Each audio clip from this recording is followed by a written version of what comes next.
வணக்கம் நேயர்களே, கடவுளூர் டிவி நேயர்களுக்கு லட்சுமண அன்பு வணக்கங்கள். இப்போ நம்ம பார்க்க போகிறது வார ராசி பலன். 11ஆம் தேதியிலேருந்து 17ஆம் தேதி வரை எப்படி இருக்க போதான்னு பார்க்க போகிறோம். ஸோ எப்போதுமே சொல்கிறது தான் லக்னத்துக்கு பாருங்கள். ராசிக்கு பார்ப்பதை விட லக்னத்துக்கு பார்க்க ரொம்ப பர்ஃபெக்டாக இருக்கும். உதாரணமாக ஒரு மகர லக்னம் விருச்சிக ராசினா நீங்கள் விருச்சிக ராசிக்கான பலன்களை பார்க்கறத விட மகர ராசிக்கான பலன்களை பார்க்க ரொம்ப பர்ஃபெக்டாக இருக்கும். முதல்ல வர்றது பொது பலன்கள், அதுக்கப்புறம் தசாபுக்தி பலன்கள். உங்கள் ஜனனகால ஜாதகத்தில் என்ன தசாபுக்தி அந்தரங்கள் வருதோ அதை வந்து நோட் பண்ணி வச்சு அதை மிங்கிள் பண்ணி பார்க்கும்போது ரொம்ப பர்ஃபெக்டாக இருக்கும். வீடியோட எண்டில் டிப் ஆஃப் த வீக் இருக்குது, மறக்காமல் பாருங்கள். சிம்மராசிக்கு வந்து பார்த்திங்கன்னா உங்களுக்கு ராசியாதிபதி சூரியன் வந்து பார்த்திங்கன்னா உங்களுக்கு வந்து 9ல் இருக்கும்போது தந்தை சார்ந்த விஷயங்களில் நல்ல வெற்றி கிடைக்கிறதுக்கான பாதகாதிபதியாக இருந்தும் 100 ரூபா வர நேரத்தில் கண்டிப்பாக ஒரு 80 ரூபாய் என்ற ஒரு லெவலில் கண்டிப்பாக நமக்கு கிடைக்கும். சின்ன சங்கடங்களை ஏற்படுத்தி கொடுக்க முடியும், மற்றபடி வெற்றி தடுக்காது. மற்றபடி வந்து 11ஆம் அதிபதியான புதன் வந்து 9ல் இருக்கும்போது நல்ல வளர்ச்சி, நல்ல ஏற்றங்கள் வர்றதுக்கான வாய்ப்புகள் ரொம்ப நல்லாயிருக்கு. பேசும்போது கொஞ்சம் கவனமாக பேசணும். அதேமாதிரி குடும்பத்தில் இன்வெஸ்ட்மெண்ட் சம்மந்தமான விஷயங்கள் வந்து கொஞ்சம் கேர்ஃபுல்லாக இருந்துக்கிறது ரொம்ப ரொம்ப நல்லது. உங்களது 3ஆம் அதிபதி 3 மற்றும் 10ஆம் அதிபதியான சுக்கிரன் ஆட்சி பலத்தோடு இருக்கும்பொழுது நல்ல ஒரு சிறப்பான வளர்ச்சி, நல்ல ஏற்றங்கள், புதிய ஒப்பந்தங்களால் நல்ல லாபங்கள் வர்றதுக்கான வாய்ப்புகள் நிறைய இருக்குது. மற்றபடி 4 மற்றும் 9ஆம் அதிபதியான செவ்வாய் ஆட்சி பலத்தோடு 9ல் இருக்கும்போது கோபம் படுவீங்க. ஏதாச்சும் வந்து ரூல்ஸ் பேசி வந்து மற்றவங்களை சங்கடப்படுத்துறதுக்கான வாய்ப்பு இருக்குது. ஸோ அதெல்லாம் கொஞ்சம் கேர்ஃபுல்லாக இருந்துக்கோங்க. மற்றபடி சொத்துக்கள் சம்மந்தமான விஷயங்களில் லீகல் பேசும்போதெல்லாம் கொஞ்சம் பார்த்து பேசிக்கிறது, கொஞ்சம் லீகல்லாம் வந்து கொஞ்சம் பர்ஃபெக்டாக பார்த்துக்கோங்க. மற்றபடி எல்லாமே சிறப்பு தான். 5 மற்றும் 8ஆம் அதிபதியான குரு 11ல் இருக்கும்போது ஒரு விபரீத ராஜயோகத்தை அள்ளி கொடுக்கறதுக்கான வாய்ப்புகளை கண்டிப்பாக கொடுத்துருதுங்க. ஸோ அது மட்டும் வந்து பார்த்திங்கன்னா உங்களுக்கு வந்து குரு வந்து 11ல் இருக்கும்போது பூர்வீக சொத்துக்கள், பூர்வீகம் சம்மந்தமான விஷயங்கள், கலைஞர்களுக்கு வந்து ஒரு பெரிய வெற்றி, பெரிய ஒரு வளர்ச்சி கிடைக்கிறதுக்கான வாய்ப்புகளை கண்டிப்பாக கொடுத்துருது. அதுக்கப்புறம் உங்களுடைய 6, 7ஆம் அதிபதியான சனி 8ல் இருக்கும்போது வேலையில் வந்து கொஞ்சம் சங்கடங்கள், கடன் சம்மந்தமான விஷயங்களும் கொஞ்சம் கேர்ஃபுல்லாக இருந்துக்கிறது ரொம்ப ரொம்ப நல்லது. கணவன் மனைவிக்கு நடுவில் பேச்சுக்கள் எதாஇருந்தாலும் உங்களுக்குள்ளே பேசிக்கிங்க. சண்டை சச்சரவுகளை அதிகமாக கொண்டு வரும். உங்கள் குடும்பத்தை வெளியில் இருக்கவங்கள வந்து உள்ளே கூப்பிட்டு வந்தீங்கன்னா பிரச்சனைகள் வருன்றதுனால கொஞ்சம் கவனமாக இருந்துக்கிறது ரொம்ப ரொம்ப நல்லது. அவங்கவுங்க குடும்பத்தை வந்து மாற்றி திட்டிக்கிறத வந்து நீங்கள் அவாய்ட் பண்ணிக்கிறது ரொம்ப ரொம்ப நல்லதுங்க. ஸோ அதுக்கப்புறம் பார்க்கும்போது உங்களுடைய 9ஆம் அதிபதியான செவ்வாய் வந்து ஆட்சி பலத்தோடு இருந்து அது வந்து நிறைய சூரியன் எல்லாமே நிறைய கிரகங்கள் இருக்கும்போது நிறைய சப்போர்ட் இருக்கும். அப்பா சார்ந்த உறவுகளால் வந்து வீட்டுக்கு வருவாங்க, இல்லைனா அப்பா சார்ந்த உறவு பதவி சம்மந்தமான விஷயம் நல்ல ஒரு கிரிப் கிடைக்கிறதுக்கான வாய்ப்புமே ரொம்ப நல்லா இருக்குது. 10ல் வந்து சுக்கிரன் ஆட்சி பலத்தோடு இருக்கிறது வந்து பார்த்திங்கன்னா தொழில் ரீதியான விஷயங்கள், ஒரு பிரம்மாண்டமான விஷயங்கள், புதிய ஒப்பந்தங்கள் சம்மந்தமான விஷயம் சூப்பராக இருக்குங்க. ஸோ ஒரு பெரிய வளர்ச்சி கிடைக்கிறது. இளைய சகோதர சம்மந்தமான விஷயங்களும் கொஞ்சம் கேர்ஃபுல்லாக இருந்துக்கிறது ரொம்ப ரொம்ப நல்லது. அதுக்கப்புறம் 11ஆம் அதிபதியான புதன். ஸோ 11ஆம் அதிபதியான புதன் வந்து பார்த்திங்கன்னா உங்களுக்கு வந்து என்ன மாதிரி விஷயங்கள் பண்ணும், அவர் வந்து 9ல் இருக்கும்போது பிரயாணங்களால் நல்ல லாபங்களை கொடுக்குறது, வெளிநாட்டில் இருக்கிறவங்க வந்து நல்ல லாபங்கள் கொடுக்கறதுக்கான வாய்ப்புகள் எல்லாமே ரொம்ப சூப்பராக இருக்குங்க. உங்களது 12ஆம் அதிபதி சந்திரன் வந்து சிறப்பான வளர்ச்சி, நல்ல ஏற்றங்கள், வேலை விஷயங்களும் நல்ல ஏற்றங்கள் கொடுத்தாலும் புதன் வியாழக்கிழமைகளை மட்டும் கொஞ்சம் கேர்ஃபுல்லாக இருந்துக்கிறது ரொம்ப ரொம்ப நல்லது. மற்றபடி என்னங்க, இதுவரை பார்த்தது பொது பலன்கள். இப்போ பார்க்கும்போது தசாபுக்தி பலன்கள். சிம்ம லக்னமாக இருந்து சூரியன் தசாபுக்தி வந்து சூரியன் வந்து பார்த்திங்கன்னா உங்களுக்கு வந்து என்ன மாதிரி விஷயங்களை பண்ண வரும்போது சூரியன் வந்து 9ல் இருக்கும்போது நல்ல ஒரு அங்கீகாரம், நல்ல ஒரு வளர்ச்சி கொடுக்கறதுக்கான வாய்ப்பு ரொம்ப நல்லாயிருக்கு. பாதகாதிபதியாக இருந்தாலும் ஒரு 80% வந்து ஒரு நல்ல விஷயங்களை கண்டிப்பாக பண்ணுவார். அதுக்கப்புறம் சிம்ம லக்னமாக இருந்து சந்திர தசாபதி, சந்திரன் வந்து சிறப்பான வளர்ச்சி, நல்ல ஏற்றங்களை கொடுத்தாலும் புதன் வியாழக்கிழமைகளில் வந்து கொஞ்சம் கவனமாக இருந்துக்கிறது ரொம்ப ரொம்ப நல்லது. சிம்ம லக்னமாக இருந்து செவ்வாய் தசாபதி, செவ்வாய் வந்து சிறப்பான வளர்ச்சி, நல்ல ஏற்றங்கள், சொத்துக்கள் சம்மந்தமான விஷயங்கள், லீகல் சம்மந்தமான விஷயங்களும் கொஞ்சம் கேர்ஃபுல்லாக இருந்துக்கணும். தாயாரோட உடல்நலம் சம்மந்தமான விஷயங்களும் கொஞ்சம் பார்த்து நடந்துக்கிறது ரொம்ப ரொம்ப நல்லது. சிம்ம லக்னமாக வந்து ராகு தசாபதி இருந்தாலும் ராகு 7ல் இருக்கும்போது நல்ல வளர்ச்சி, பிரம்மாண்டமான ஒரு வளர்ச்சியை நோக்கி போவீங்க. ஏதாச்சும் பெருசாக திங்க் பண்ணுவீங்க. வெளிநாடு, வெளி மாநிலத்தில் ஒரு பெரும் வளர்ப்பு, பெரிய ஒரு வருமானம் வர்றதுக்கான வாய்ப்பு எல்லாமே ரொம்ப நல்லாயிருக்கு.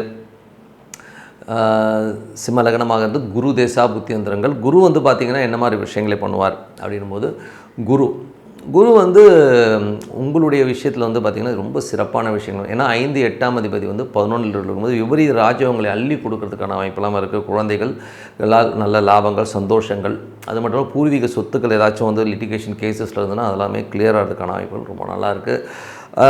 அதுக்கப்புறம் பார்த்திங்கன்னா வராதுன்னு நினச்ச ஒரு காசு திடீர்னு வர்றதுக்கான வாய்ப்பு எல்லாமே ரொம்ப நல்லா இருக்குங்க. சிம்ம லக்னமாக சனி தசாபதி, சனி வந்து பார்த்திங்கன்னா உங்களுக்கு வந்து 6, 7ஆம் அதிபதி 8ல் இருக்கும்போது வேலை விஷயங்களில் கவனமாக இருக்கணும். கணவன் மனைவி வந்து அவங்கவுங்க குடும்பத்தை மாற்றி திட்டிக்காமல் கொஞ்சம் அமைதியாக உட்காந்து யோசித்து பேசுறது ரொம்ப ரொம்ப நல்லது. சிம்ம லக்னமாக புதன் தசாபுத்தி புதன் புதன் வந்து பார்த்திங்கன்னா என்ன மாதிரி விஷயங்களை பண்ணுவானோ, புதன் வந்து இப்போ வந்து உங்களுக்கு 9ல் இருக்கும்போது நல்ல ஒரு வளர்ச்சி, மேற்படிப்பு ஏதாச்சும் அப்ளை பண்ணிங்கன்னா கிடைக்கிறதுக்கான வாய்ப்பு எல்லாமே ரொம்ப நல்லா இருக்குது. அதே நேரத்தில் வந்து பார்த்திங்கன்னா குடும்பத்திற்கு வந்து தேவையில்லாத சலசலப்புகள், வருமான இன்வெஸ்ட்மெண்ட் சம்மந்தமான விஷயம் கொஞ்சம் கேர்ஃபுல்லாக இருந்துக்கிறது ரொம்ப ரொம்ப நல்லது.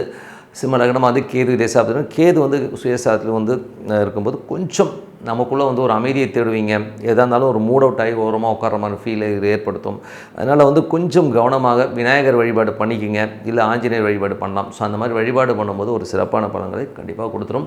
சிம்ம லக்னமாக வந்து சுக்கிர தசாபுத்தி யந்திரங்கள், சுக்கிரன் வந்து பார்த்திங்கன்னா உங்களுக்கு என்ன மாதிரி விஷயங்களை கொண்டு வரும்போது, சுக்கிரன் தொழில் ரீதியான விஷயங்களே, புதிய ஒப்பந்தங்கள் சம்மந்தமான விஷயங்கள் ரொம்ப சிறப்பாக இருக்கும். இளைய சகோதரர் சம்மந்தமான விஷயங்களை கொஞ்சம் கேர்ஃபுல்லாக இருந்துக்கிறது ரொம்ப ரொம்ப நல்லதுங்க. மற்றபடி என்னங்க, என்னை பொறுத்தவரை நல்ல ஒரு பிரார்த்தனை, மனதார இறைவனை பிரார்த்தனை பண்ணும்போது கண்டிப்பாக நம்ம அடுத்த லெவல் போகிறதுக்கான வாய்ப்பு ரொம்ப சிறப்பாக இருக்குது. Tip of the week. So tip of the வீக்கில் வந்து இப்போ நம்ம பார்க்க போகிறது வந்து கிரக மாளிகா யோகம். ஸோ நிறைய பேர் வந்து இந்த கிரக மாளிகா யோகம் இருந்ததுன்னா ஆஹா ஓஹோ நான் வந்து அவன் வந்து அப்படியே கொடி கட்டி பறப்பான் அப்படின்லாம் சொல்லுவாங்க. ஸோ அப்படிலாம் ஒன்றுமே கிடையாதுங்க.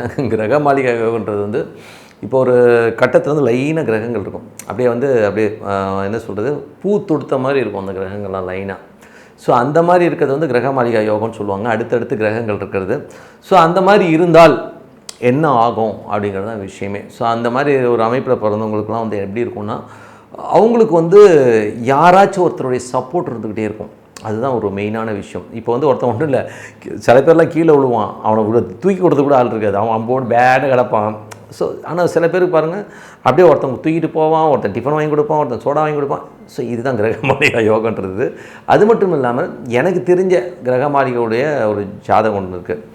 அவர் வந்து எப்படின்னா வேலைக்கு போவார், வேலைக்கு போயிட்டு அப்படி வருவார், ஈவினிங் 6 மணிக்கு முடித்த உடனே அப்படி 6:15 வந்து டாஸ்மாக் போயிடுவார். ஸோ நேராக டாஸ்மாக் போயிட்டாருன்னா சாப்பிடுவார், சாப்பிட்டு நேராக வருவார், கீழே வந்து வீட்டில் வந்து படுத்துருவார், சாப்பிட்டு படுத்துருவார், அவ்வளோதான். இதுதான் அவரோட ரொட்டீன் லைஃபு.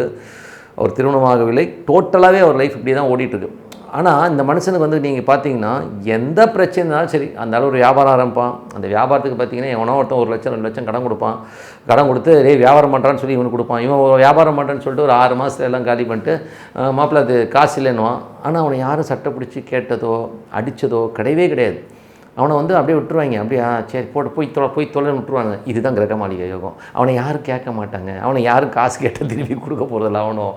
ஸோ ஒரு பிரச்சனை இருந்தால் பின்னாடி வந்து ஒரு தாங்கி பிடிக்கிற ஒரு கைகள் அவனுக்கு வந்து எப்போதுமே இருக்கும். இதுதான் கிரக மாளிகை யோகம். ஏன்னா ஏதாவது ஒரு பிளானட் வந்து அவனுக்கு சப்போர்ட் இருந்துகிட்டே இருக்கும். அதுதான் வந்து இந்த கிரக மாளிகையோட யோகம். இதனால் வந்து ஒரு பெரிய கோடீஸ்வரன் ஆயிடுவான், பெரிய எல்லாம் கிடையாது.